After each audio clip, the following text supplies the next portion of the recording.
Gary, hold up a question. Yes. What's your favorite memory of Mary Alice? Ooh, Lord of mercy. What comes to mind?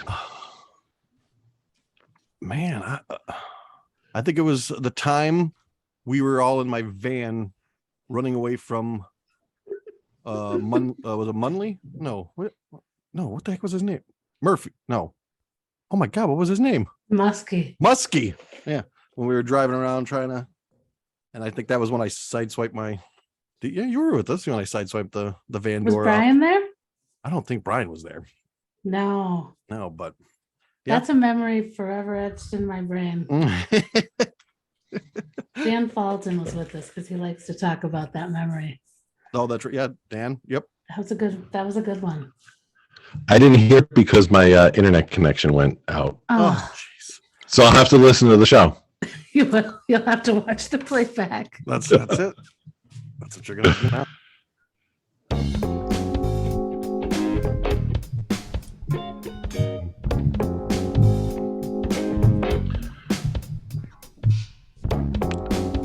Tonight on the Brian Lennon Show, we will relive Woodstock 99 with our friend Mary Alice, who survived the 3-day ordeal. That's all tonight on the Brian Lennon Show.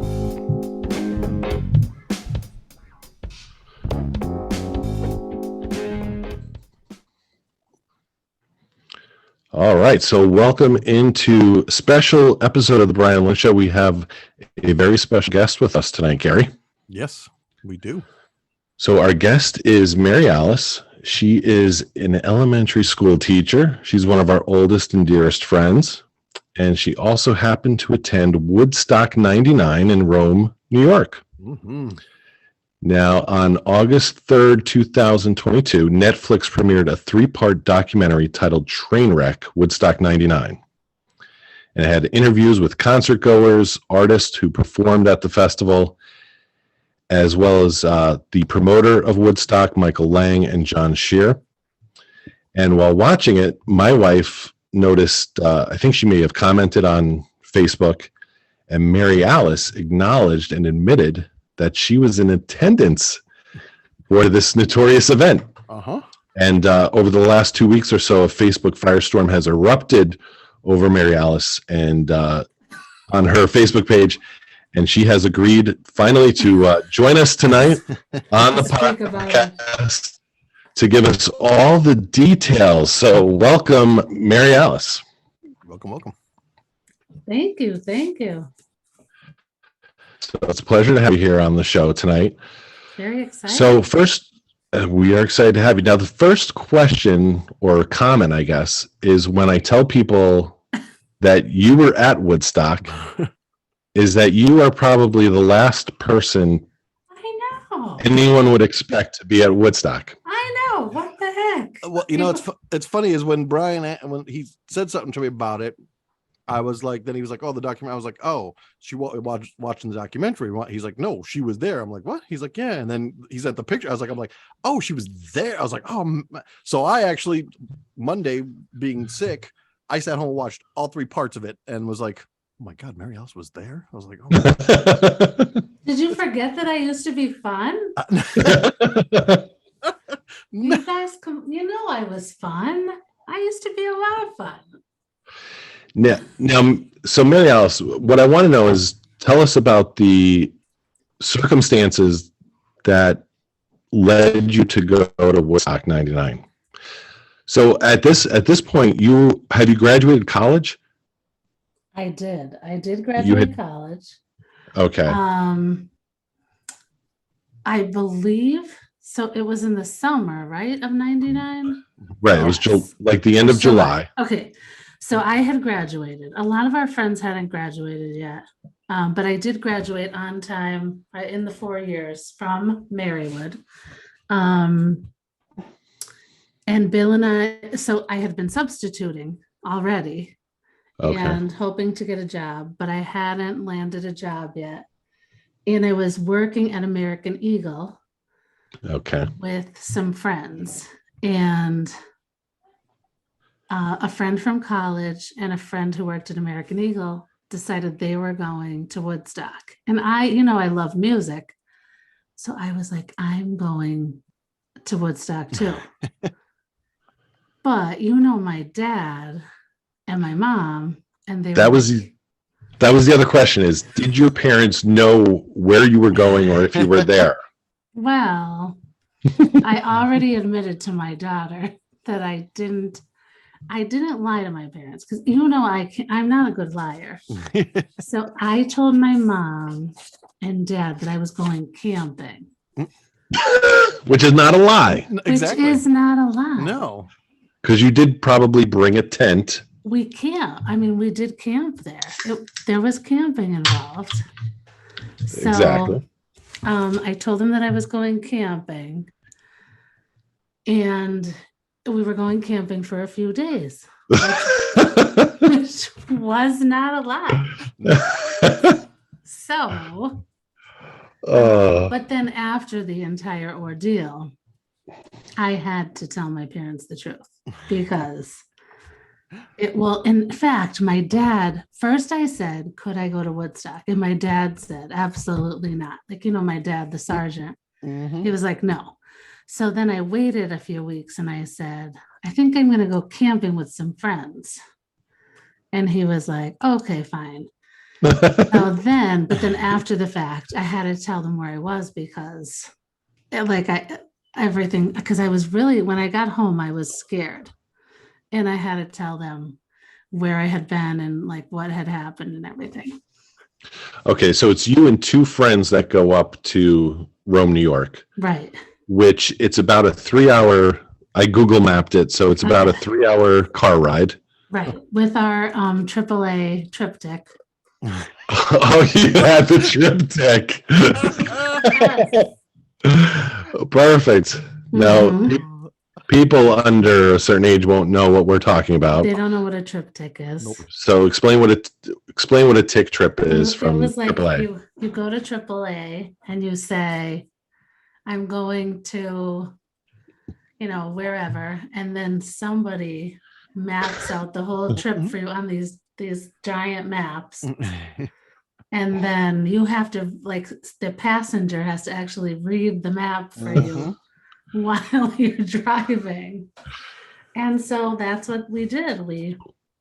My friend kind of knew where she was going because my one friend who came went to Woodstock in '94 in Bethel, and there was no problem. So she kind of knew the general area, and it wasn't really a difficult trip. So what kind of car do you take up to Woodstock? What are you guys in? We took my Bonneville, that was a nice it wasn't old, but it was a nice Bonneville.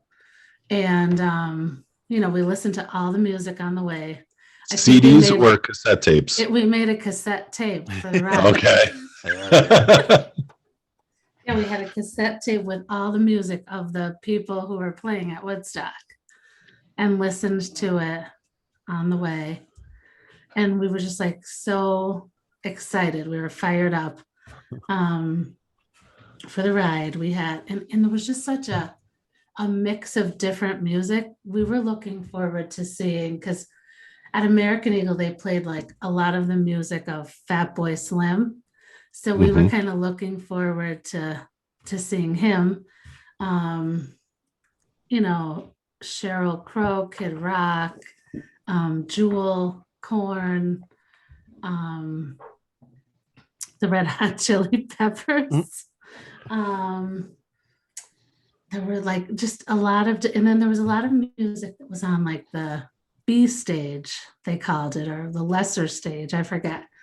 But we were looking forward to seeing that. And that's actually where we ended up camping. So it was really convenient.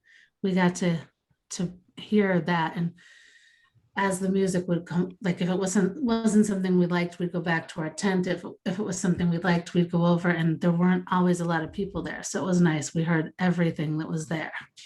So did you get there right when the festival is starting? Yeah, we were diehards. We got there really early on Friday. We got a great parking spot. We didn't have to park. Some people had to park, below and then ride up on buses, but we were right at the top and we literally just walked to our spot. But it wasn't what we expected because when we got there, it was like on the army base or whatever it was. Right.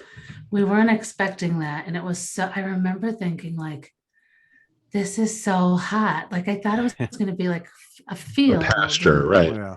Yeah, like I thought we were going to be like out in the open and, but I thought, well, maybe this is, I mean, they must know what they're doing.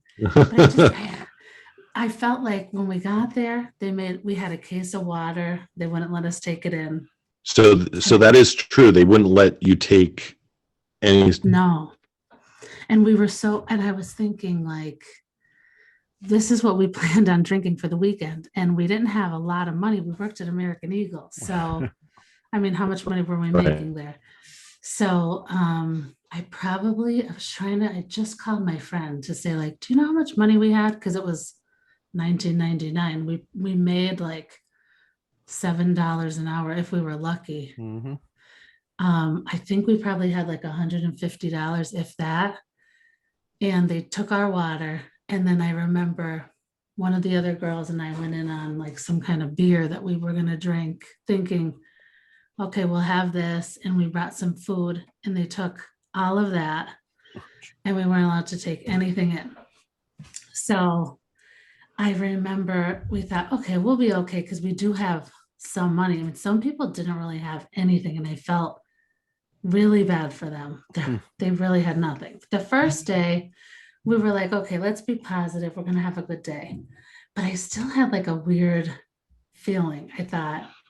So was there already a sense from the first day, like there was some unrest about everyone taking. Well, everyone else seemed to be okay. But I don't know. I was just like a little leery about the whole thing, thinking like, this isn't what I thought it was going to be. And I think I started thinking like, like we're not going to have enough money to make it through this weekend.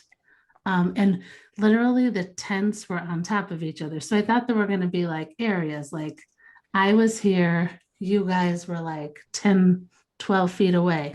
But instead it was like, my tent was here, your tent was next to me. And so we were literally on top of people we didn't even know. And it was a little bit different than they had kind of sold it on. I mean, not that I thought it was going to be, private little rooms or anything, but I just thought it was going to be a little bit more open. Yeah. Or even just like the sleeping arrangements would have been like a little more spread out, I thought, anyway. Well, that's like I said, when I was watching the documentary, it was just funny to see. It seemed like the first day went okay.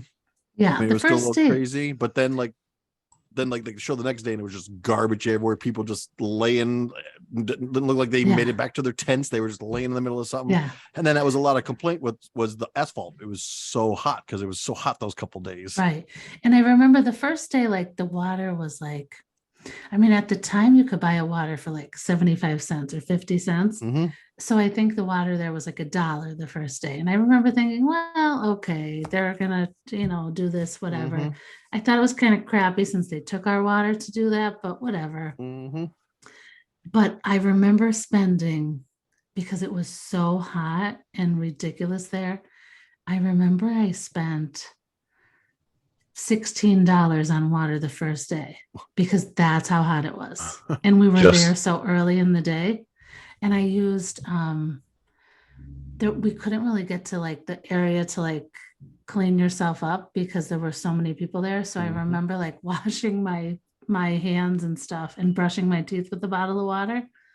So that was like crazy. And then I remember thinking, okay, tomorrow we'll be able to get to like the showering area. That's what we thought anyway. And I remember when I didn't really see a lot of people the first day.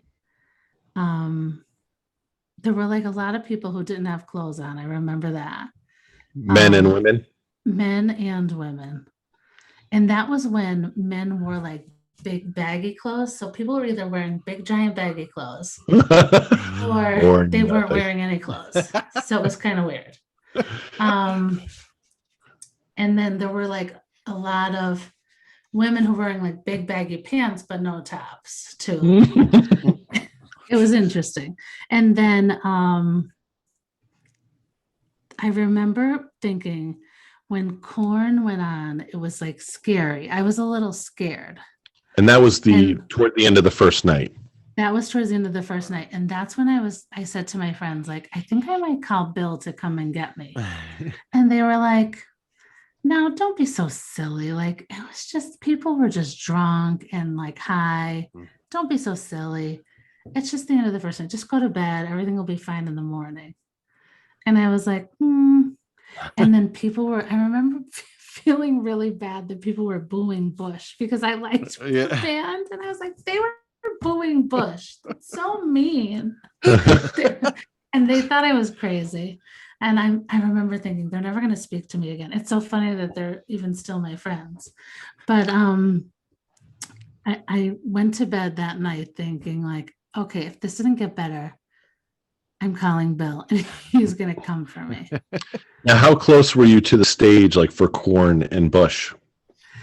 Well, there were mosh pits and there were like naked people. So we didn't want to get that.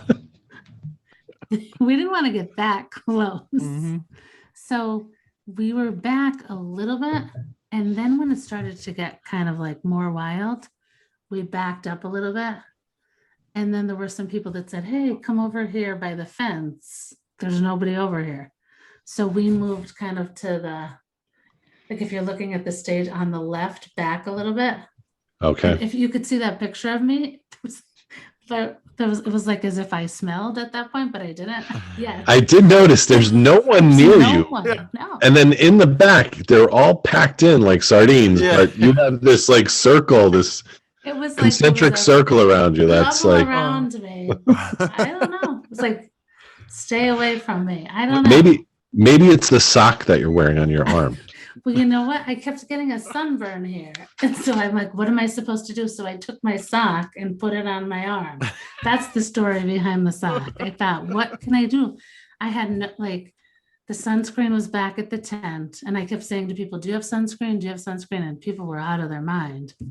So then I thought, well, I'm just going to put my sock on my arm, so I took off my sock. And I didn't even notice the sock on your hand till about 2 or 3 days ago when it came up in one of your comments on the Facebook post. Like, oh, she does have a sock on her right hand. I just noticed it now when I pulled up the picture and looked at it. I was like, oh, okay, I see it now. I'm like, There's the sock. Yep, there's the sock. Now the other, and we'll the picture is posted on the Brian Lennon Show page, and we'll include more of it. Maybe I sent it to Gary so he can maybe share it as well. But I notice in the picture you don't have your shoes on. wait, hold on. Let's see if I can... Yeah, they're there. Oh, come on. Yeah, they're there next to you, but you don't have them on. Yeah. There it is. The girl next to you looks like the other girl that we went to school with. Ellen wasn't Ellen Colley? It wasn't Ellen. She But wasn't there. That girl looks just like her. She does look like her. A little bit. That's why I thought you were with at first, because I'm like, oh, isn't Oh yeah. that... No, that's funny. It's not Ellen. I went with my friend Joy and my friend Marcy. Okay. I don't think you guys, you guys definitely know them to see them. I was gonna say probably. Yeah. Would have ran into the But yeah, I took off my socks because my shoes and socks because I was so hot. But you could see that, there's no one directly behind me. Because my shoes are off. Yeah, and you got a sock on your hand. They're like, ooh. What's up with this girl? As you can tell, I've already had 3 bottles of water at this point in the day. 4, if you count that other one on the ground. And wait, there's two more by my feet. So that's Just like you're avoiding the naked people, the people are avoiding you, the lady with the sock on her hand. They may be talking about me on other podcasts. They may be saying there was this one woman with a sock on her hand. And Yeah, here's me the- talking the about the whole- naked people. The whole time watching those 3 episodes, I'm like, am I gonna see Mary Alice? Am I gonna see Mary Alice? Am I gonna wait? Am I gonna see Mary Alice? Is she gonna be No, on here? I was thinking I might see myself. I knew that in every day I was wearing American Eagle clothes. So I was looking like I knew I had something American, and I always had like a bucket hat on. So I was looking for That's right. bucket hats. That's why I'm wearing my bucket Wow. hat for the show tonight. Yes. Now, Mary Alice, you've watched the documentary. Mm-hmm. Is it a good reflection of what actually happened and what transpired? Well, so I just talked to my friend about this. So in the moment, I mean, I had this feeling that I just did not have a good feeling about the whole place. She felt like it wasn't that bad, but she's gone to many festivals. And she didn't feel that it was that bad at the time. I mean, obviously, we didn't see everything that was going on. Now, on day 2, we did wander into the hangar to try. For the rave. We decided to see the rave. Now, thinking I'm going to be a teacher, like I was on my best behavior because I didn't know at any moment if I was going to be called back to be to get a teaching job and everything. So I said, let's just go down and we'll see what it's all about. Thinking we're going to like dance and like have a good time. Mm-hmm. Like walk in, take one step in, and she's like, this is not what we thought it was going to be. Now, was the rave only at night? Was that like the Yes. after party? Well, I don't know. It may have gone on all day. I feel though it was the after party. Of course, Okay. it seems like according to the documentary, it was the after party because that was the night Fatboy Slim, right? It was Saturday, Right. That's And when they- we were like so into seeing him and because they pulled him because it got so crazy with that vehicle. They got yeah. And like, at drove American into Eagle, the like thing. every single American Eagle CD had Fatboy Slim on. So I felt like I knew every song. Yeah. Like I knew what was going to happen. I had that CD in my car probably that summer. Right. So, but we took like literally like a step in and thought like, this is not where we want to be. And we were scared, kind of scared. Mhm. There were So you like didn't some- really spend any time in the rave. No. The rave was just not for me. And you know me, like I'm like, I mean, I'm fun, but I'm not that much fun. So So I was out. what sort of things did you see in the brief time that you were in the rave? Because I think there was Flashing, the documentary. rave-ish stuff, flashing lights, just people like out of their minds, like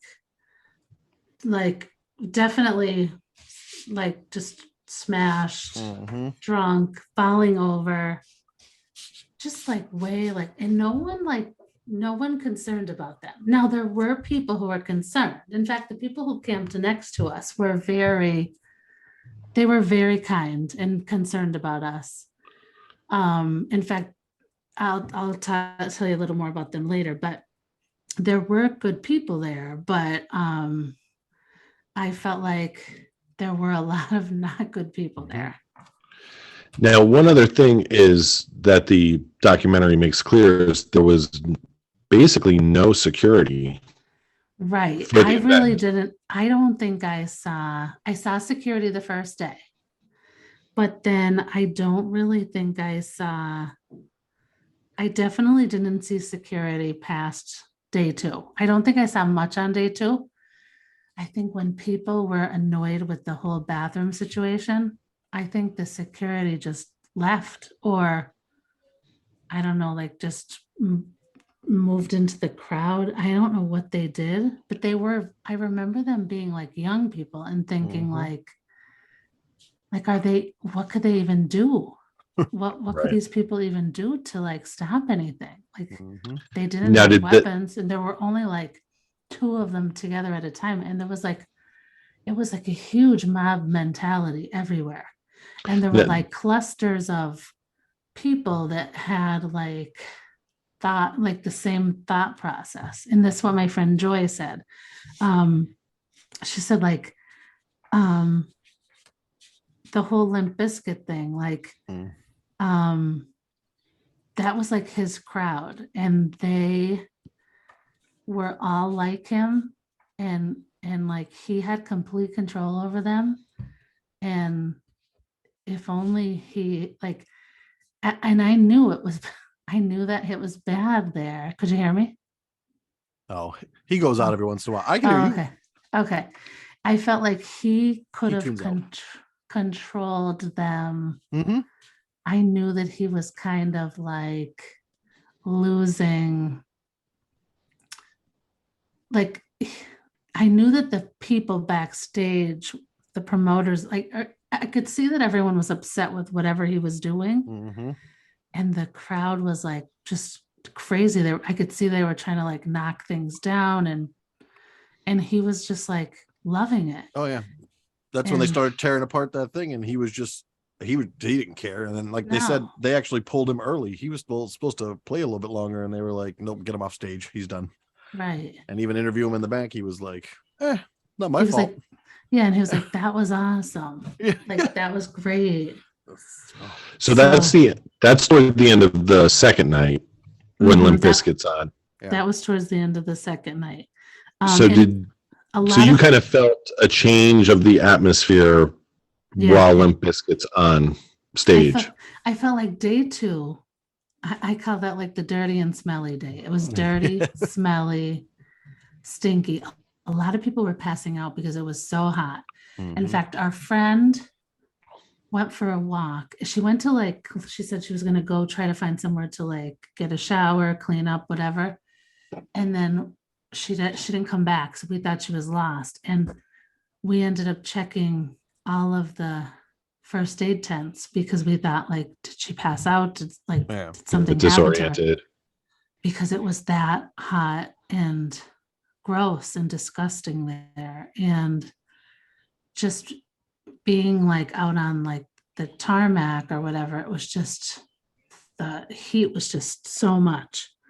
And then the shows, like when you went over to the shows, I mean, you were on the grass, but the crowd at that point had been doing whatever, you know, they had, I'm sure that they weren't really drinking a lot. They were, you know, doing drugs or whatever. And they just were so angry and annoyed at that point, and they were getting more and more agitated. And then it just got kind of like crazy. But even the people next was like, at that point, I was like, I'm like, now I'm really getting scared. And the people next to us that night said, yeah, you know, I could see why you're scared. And I said to my friends, we're leaving earlier tomorrow. We're not staying for another like nighttime. We'll stay for, there was someone in the afternoon. Oh, we wanted to see Jewel. Like we were really hoping to see her. So we're like, let's stay for Jewel. Like what bad could happen during Jewel? And so we were like, okay, let's stay for Jewel. And then we're going to get out of here. And I remember leaving stuff there because it was so like muddy and gross. I probably left that sock there. But I left a lot of stuff, like clothing items that like may have been like on the ground. I was just like, I'm just gonna throw it in the garbage up here. It's just nasty. And garbages were full. No one was changing the garbage. There was no So now, recycling. to use at the that point. Tell us a little bit about the restrooms because they look disgusting Oh, on the they- documentary. Yeah, they were disgusting, and the lions were insane. And then there were always like creepy people hanging out at the bathroom. So you always had to go everywhere with people. Yeah. So it was always an adventure. So we always would go together and like someone stands there because by day one we were fine, but like the other days, that's when people were kind of weird. And just like the situation was not good. Bathrooms were gross, and they didn't change anything out. And then also washing hands was gross. I think there were like I think we had like bars of soap, and then we were using bottled water to wash our hands. Oh yeah, they It said was gross. because they said something happened with the water line or whatever. It Yeah. Oh yeah. it all And got then mixed up, so there was no drinking this is water the anymore most- either, like free stuff. It was the most disgusting thing was the water line broke, and it Mhm. was like running through the mud, which was also near the porta Bathrooms. potties. they said it was Yeah. And like sewer water. people were like sliding through it and like cheering. Mhm. Tons of people, not like 1 or 2 or 10. Like I'm talking hundreds of people, and they were cheering, and they were like covered in this mixture of stuff that you can just imagine. I don't know what I could say on the air, but It's disgusting. they were covered in it. It's disgusting. No, you're And out again. they were walking around in that. Oh yeah, I know. That's they were showing on there that the water line and then like the sewer, like the powder potties were kind of combining, and people were like, the one girl on the documentary basically said she had Trench mouth. trench mouth Trench mouth. because drinking that water, because people were still brushing their teeth with it, and it was just like, Mhm. oh god. Mm-mm. So Mary Alice, like you could smell that, like that mud was not just mud, and people Yeah. are still like sliding into that. And Oy. and the teacher in me wanted to say, I don't think this is a good idea. I didn't want to get killed at Woodstock. Oh my god. So you didn't Now- stay. So then you left early. Then you So didn't. tell us. then So tell us then- about the third day, the final day, and Okay, so then, I want to say about day 2 is I love Carson Daly, and people were like even mean to Carson Daly. Uh-huh. That was terrible. Okay, day 3. Yeah, that's when I was like, okay, listen, I'm gonna head home. I told them they could have my car because I drove. I said that from the beginning because I was gonna go on Friday when I had a weird feeling. And I said, you guys can have my car. Bill will come get me. I don't know why I just had that weird feeling from the get-go. I just knew the place was gonna be bad. Mhm. But they were like, no, you know what? We just, this isn't good. We could see it. I said, okay, let's see Jewel, and then we'll go. I think she was on at like maybe 3. she was on during the day. She was Yeah, on during the day. she pulled herself early too, because she was saying, well, it Yeah. wasn't feeling safe. So Yeah. What I think they were chanting like, "Show us your tits" to her. Yes, that's what they did were. to Sheryl Crow too. Yeah, Everybody, yeah. And my friend wanted to see Sheryl Crow. So the 2 of them, they were like really kind of not being, they were doing that to everybody though. Like anybody who was like anywhere near, they were like being kind of crazy. So we wanted to see them. And then we were like, let's get out of here. Let's pack up our stuff before we go see the show. Then we'll just come back and grab it. And then we'll get out because we were parked not too far. And we could see people starting to like knock down the what do you call it, the plywood stuff, the wall, like the the wall. Like, what are Yeah. they doing? They're like kicking down all the plywood. And after we saw the whole fiasco at the sound stage thing, I'm like, they're gonna trash this place. I'm telling you. They're like, no. And I said, yeah. And then I remember hearing something about like there being like candles involved in the Red Hot Chili Peppers. Oh. And I thought, they're gonna set this place on fire. So you're thinking that before it even happens, like Yeah, like I knew it. I knew it. And then I thought, maybe they won't do that. Yeah. Trying to give them the benefit of the Uh-huh. doubt. You know me. So, but like Jewel was awesome. She tried. I mean, she tried to be all peace, love, and happiness. Mhm. And Sheryl Crow. Like it was the best. I mean, I'm sounding so negative, but I have to say, like, it never, ever, ever could you see all of those acts together in one place. that's what I wanted to ask you too about the music. Like, who was like your favorite act? Who was a kind of a surprise act that you didn't realize was as Well, good as they were? I remember, people are not going to like this. I remember being disappointed in Dave Matthews. I remember thinking, I didn't even know he was there. yeah, me too. I remember thinking he was going to be better. And then maybe he thought this vibe is not for me. Yeah. This isn't my vibe. I was a little disappointed. And I remember thinking, like, I was looking forward to Limp Bizkit, and I remember thinking, like, boy, I didn't think he was that much of a jerk. I mean, and I love Eminem, so I'm no stranger to liking, you know, jerky band leaders. Yeah. But like, I thought he was like he really was kind of like endangering people's lives. Yeah, he was. I always loved Kid Rock, so he was awesome. But I remember like thinking You had Willie Nelson there as well, James Willie Brown. Nelson, James Brown. Yeah, I mean, everyone was good. Like I just was impressed at everyone. I just thought, I'm trying to think of who else I was really. Metallica came on after Limp Bizkit the second night, Okay. which they didn't show any Mm-mm. trace of No. Metallica being there No, in you're the right. documentary. No, that's why I Wonder said I didn't why. even know they were there. And same with Dave Matthews.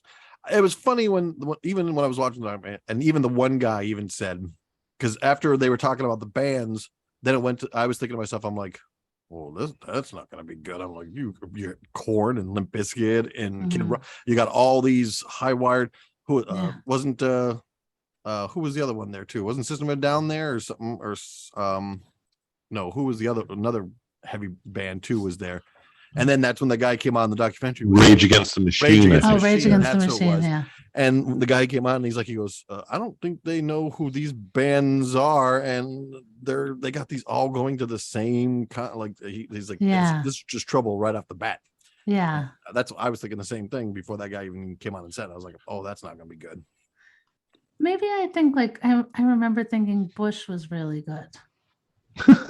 No, I've seen Bush. I actually Yeah, I like think Bush. they were good.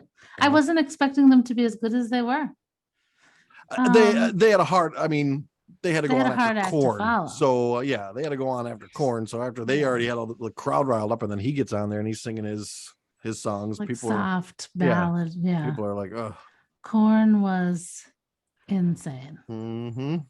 So it looked And I'm trying to think of some of the bands that were on the other stage that I thought like, Now I saw Buck Cherry was there, oh yeah. and I just saw them. I just saw them at down in Jim Thorpe at Penn's Peak. Yeah, they were actually really good. I remember they were like not popular at all at that point. And then there were some people that were like on the American Eagle CD, and people were like, who's this? And we're like, my friend Marcy and I were like, oh, you guys should go check them out. They're actually really, and talked people into going over there to see these other bands, and they liked them. So, oh my god. but yeah, it was, I mean, I have to say, it was a lot of music for, I mean, the price, I don't remember how much was the ticket. Do you know? Were they 150? That's what I thought someone said in the documentary. Yeah. I mean, That's what I where thought else it- could you see that kind of show for $150? Yeah. I mean, 3 and then days. there was a fire at the end. So So tell us about like as you're exiting. So I think you mentioned on Facebook that you could see the fires like from the car as you're exiting. So Well- just tell us kind of about how you exit Woodstock. well, so as we're exiting, I was thinking that we left and we could see the fires, but my friend said, no, we heard about it on the radio. Because I remember thinking that we could see it, but she said, no, we heard about it and then we saw it. We quickly turned on a TV as soon as we got to like the first house on our ride home, and we watched it. And that's when I had to tell my parents where we were, because I was like, I have to say, I'm like scared because we were up there and it was crazy. But we heard about it because somebody had Sirius and we were listening to the Red Hot Chili Peppers and they were talking about it, what was happening. Or somehow we knew what was going on as we were driving. And we knew that it was just not good. And that we knew that they had these candles and that they were trying to do something nice and have like this like candlelight ceremony. And then it started off like that, but then it ended up, they were going to sing a song. I forget what the song was. Yeah, I think it was some fire. No, Fire? what was Some song about fire. Red Hot? Oh, so no. So that's what it was. So Red Hot Chili Peppers came out and they sang one of their songs. And then they all had the candle. They were lighting the candles, and then they called them back and said, "Hey, we got to," because there was. Then that's when a fire started. And they're like, "Okay, we got to get the fire company can't get in there. They won't go in because of all the people. Can you go out and do like kind of calm them down?" And that's when they went out and sang Jimi Hendrix. Right.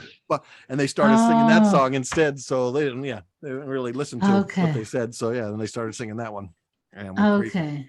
And then that's when they just like started to actually light things on fire. Yeah. So what time did you leave? You didn't see the Red Hot Chili Peppers at all. We didn't actually see them. We probably left around maybe like around 6 o'clock, Okay. maybe 7. And So you stayed for most of the third day. Stayed for most of the day, more than I had planned on staying for. Maybe it was like 6 o'clock because we definitely were there for the first couple of acts. But like you said, they cut themselves short.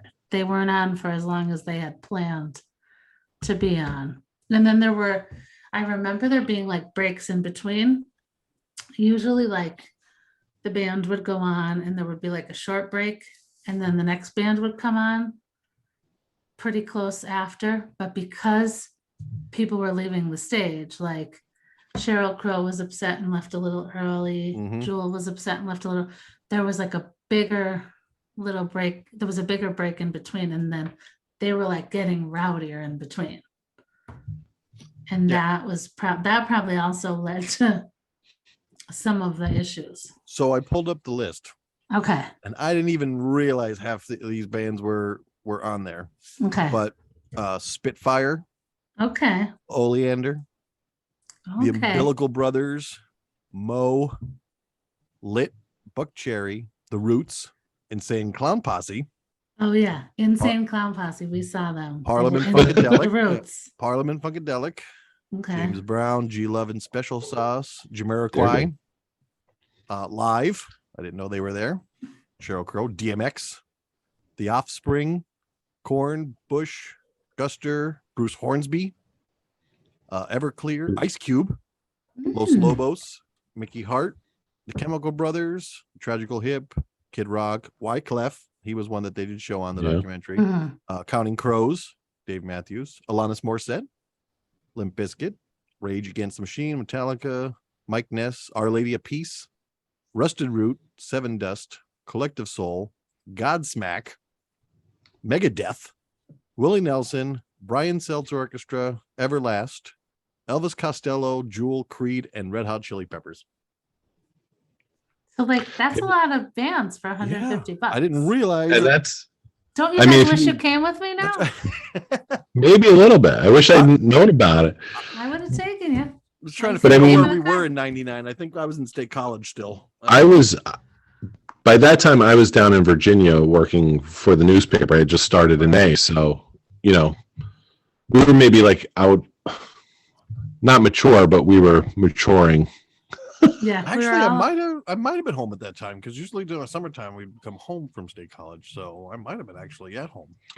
But if you look at that plate, like the list of artists there, that basically encompasses the 90s. Yeah.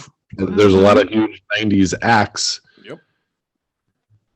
Heck yeah. Just like, if you looked at Woodstock, 69, you think, oh, that's, the 60s. Mm-hmm. I feel like to say that it's like a heavy metal crowd, it's not necessarily. There were a lot of heavy acts. Yeah. But there were also, Well, no, I didn't know DMX, Ice Cube. I mean, then you had what was the other one I said? Wyclef, Collective Soul, Jamiroquai. So I'm like, yeah, I was like, Yeah. shoot, I didn't realize there was even. So they must have been playing either. I don't know if they played the main stage or were they like maybe they were out on the side stage or something. But yeah. I'm surprised there weren't more rappers though. Now that we think back, Yeah. don't you think like, where was Dr. Dre? Why Yeah, wasn't exactly. he invited? Snoop. Snoop. Yeah, They're all- Snoop. They were all big right then. Yeah, they should have been invited. Maybe they So- were and they turned it down. Could be. So, Mary Alice, kind of looking back at Woodstock 99, from your perspective now, what kind of, who do you place the blame on, or what do you think led to the whole situation that we witness in the documentary? I think poor preparation. And I mean, they kept saying that they didn't have enough money, so they cut this, and they didn't have Mhm. enough money, so they cut that. I mean, $150 isn't a lot of money for all of those bands. And I mean, $150 in 1999. It was a lot of money. It was a Mhm. lot of money, but that's for 3 days. I mean, they probably could have charged 200 and people probably still would have gone. Maybe if they charged 200, they wouldn't have had as many, people, maybe they wouldn't have had as many issues, or I don't know. Like it would have been not well- such a, I don't know. So I don't know. I put in 200,000 people, even though I think there was a lot more than 200,000 there. But I mean, 200,000 people paying $150, that's $30 million just for that show. Do I you mean, think of they- course, Just on admission. just on the mission. But that was the other thing. That was the problem they had, was because they were cutting all that money. They let the vendors choose their stuff. So they didn't get a cut of any of that stuff. The vendors just paid, and then that was it. So who knows how much money they got from the vendors. Mhm. But then that's why the vendors were charging so much. But I think I just seen something too where they were only paying the acts like a couple $1,000. I think it was like $10,000 to play. I think that's what I seen when I was looking this up. So I mean, it's not like there was a lot of acts there, but still. Yeah, and I think they could do that because having Woodstock on your resume is kind of a, Right, something to have as an artist. Oh, I played Woodstock. right. That's why they did it. So I definitely think Now, it Mary was Alice, poor preparation. Mm-hmm. Now, you mentioned, I guess some of the people that were around you were looking out for you. Tell us a little bit about kind of the relationships you Well, had during the 3 days. And we didn't really know anyone else who was there. My friends knew some people who were there, but we didn't really have cell phones to call. I mean, I definitely think I had a cell phone at that point. But for some reason or other, we didn't really get in contact with these friends of theirs. And the people who were next to us were really nice. And they calmed me down the first night, and they said, oh, it's not that bad. But then by the end of the second night, they kind of said, well, you know what, you might be onto something. We should probably. They called my friend over and said to her, I think your friend is onto something.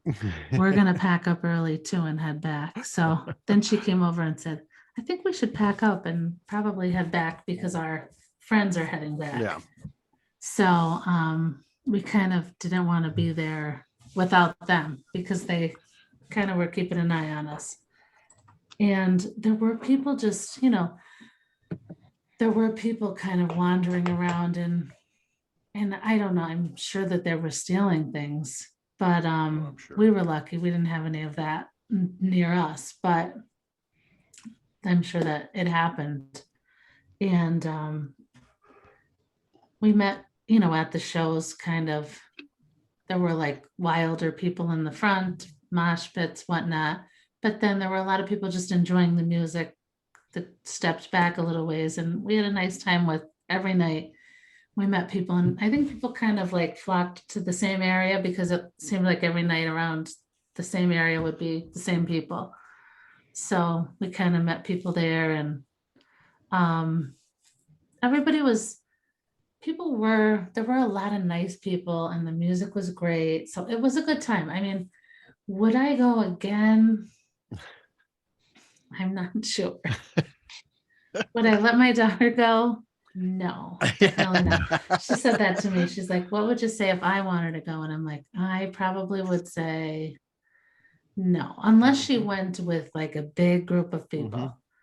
What if she went camping for a few days? If she went camping for a few days, I would have the Life 360 on. But see, that's the way we could do it now. Now we I could know. keep track before. That's the one part of that documentary I was laughing at was, like you said, no, you didn't have your cell phone, or weren't sure if you had it, and the girl was there on the payphone calling her, and I'm like, man, these kids, any of these kids watching this show is probably have no clue what the heck she is on. They're No. probably like, oh, that's a big cell phone, because they all Yeah. have no Did I idea. have my cell phone in 1999? I can't remember. I can't remember if I had one. I'm like, Well, that's I was curious about, because you mentioned you were going to maybe call Bill. So obviously you're dating Bill at this time, or you're friends with him. So you must have had a cell phone, or he had a cell phone that you knew you would be able to get in touch with him. Yeah, I think my friend had a cell phone, and I remember calling him and saying, like, would you come for me, like, all the way up here if I want to leave, and I leave them with my car? And he was like, why? What's wrong? Isn't it peace, love, and music? And I said, well, it is, Bill, but I just have a weird feeling about it. And he said, what do you mean? And I said, well, I don't know. Just something is off. And he goes, well, what is it? And I said, I can't put my finger on it yet, but there's something. And he goes, I'll definitely come for you, but like, I have school this weekend. I think he was going to school at the time at Keystone, the weekender. But he said, I could definitely come for you, but just give me some notice, because it'll take me a while to get there. I gotta get that TripTik. Gotta get a trip. Gotta find somebody to be my co-pilot. No, I was looking, so it looked like, it looks like 99. You had some Ericssons, some Motorola's, some Nokia's. That's what was kind of. Maybe I did have that little Nokia with the little, the little internal antenna or whatever. Now, Mary, I just want to talk to you about, like, what's your takeaway from the experience? Like, how has that affected your, life going forward? Like, whether it be when you're in a crowd or at another concert.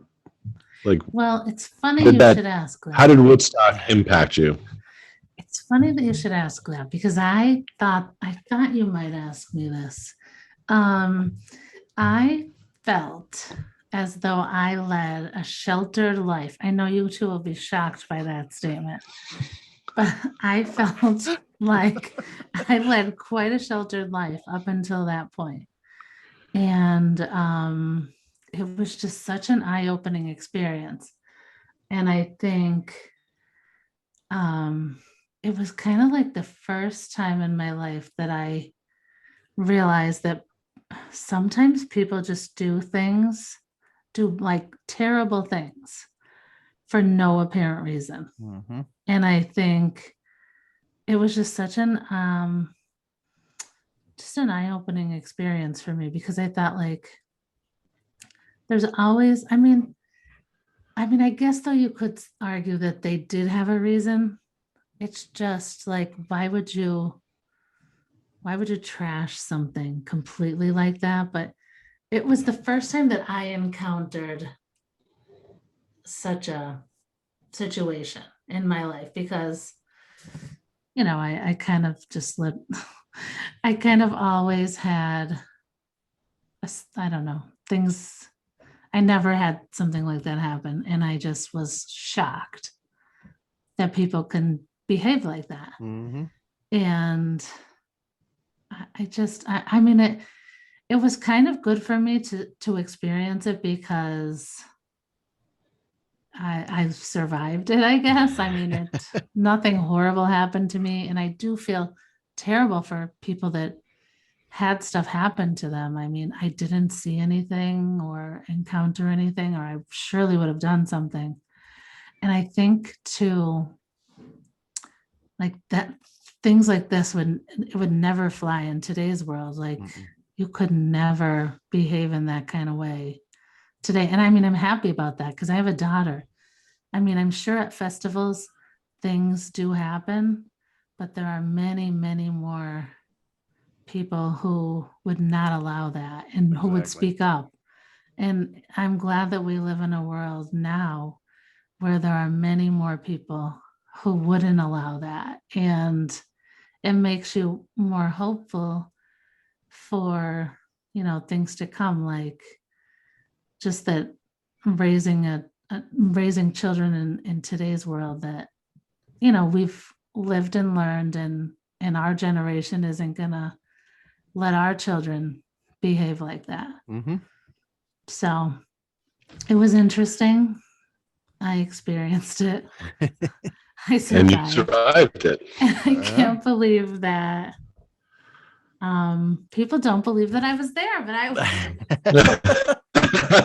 Yeah, you have the picture to prove it. And I have a picture. Thank God, or you wouldn't believe me either. Now, did you watch the documentary with your daughter or your son? No, her one of her best friends watched it and was like shocked and was asking me all about it. And yeah, because I think it would be interesting to watch it with, kids from a younger generation. Yeah, and my daughter's a very strong woman, which I'm so proud of. And so is her friend. And they were like, I can't believe those things went on. Her friend said, I can't believe those things went on. And I'm like, it was a different time. And like looking down on it, people didn't really, some people didn't know what was happening clearly. And then other people, sometimes people are afraid to speak up. But in today's world, there would be many, many more people who wouldn't be afraid to speak up, even if they experienced it. Yep. So luckily, the world we live in today is different. But her friend did watch it, and she said she was doing extra research, and she's like, and I heard that water the first day was this price, and by the last day it was like $4.50. And I remember that I ran out of money and didn't have any credit cards or anything. So I remember thinking good thing we're going home because I have no money left and I'm thirsty. And you needed money for gas to get home. And I think I had just enough gas to get home and reverse the TripTik. Love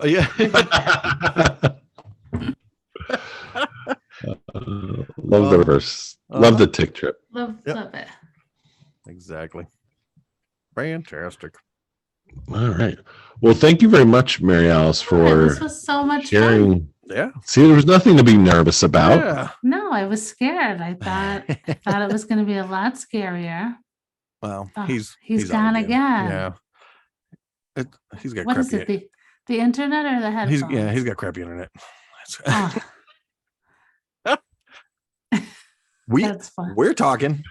I can see your lips moving, but now I can hear you guys. Yeah. No, me and her we're having whole conversations while you're just sitting there. So. Before we go, you asked Gary what his favorite memory was of me, but I never heard your favorite memory of me. I have two distinct memories of you, Mary Alice.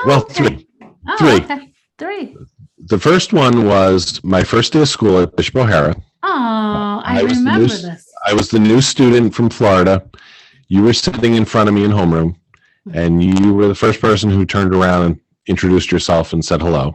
Aww, that's and neat. then I remember it must have been your 18th birthday, because you didn't turn 18 till after you graduated, right? Right. I remember having pierogies at your house on like your 18th birthday, and you boiled them and then fried them. Right. And I was kind of new to pierogies back then. Oh my gosh. And now you're like, And so I always boil them and fry them because that's how they taste best. So my like pierogi recipe is from you. And, from and me. my kids like it when I make the pierogies, I think, more than when Jill makes them. Oh, Because sometimes that's she'll nice. just boil them. So Gives it a and little then extra. I like the crispiness to the pierogi. Yes. And then I also remember when we must have met up at Insulacos, and we took Gary's Chrysler. Was that a LeBaron? Like the convertible. Yeah. Yes, it was LeBaron. Yep. So we took his keys and we went for a little joyride around town in the summer. And I remember hearing or not. I don't know if it was Scrubs, but it was TLC, like at Dunmore Corners. In Gary's car? We were In Gary's car. Yeah. Gary was so free with that vehicle. Gary, I might owe you money for gas. Yeah, definitely. We may have been looking for sneakers. Remember we used to look for sneakers for you? Yes. Funny. Yeah, I was looking for the Stan Smiths, I think. Nice. Yeah. Well, this has been fun. Yes. I love Yes, your podcast. Good luck, guys. Thank you. Thank you. Thanks for taking the time out.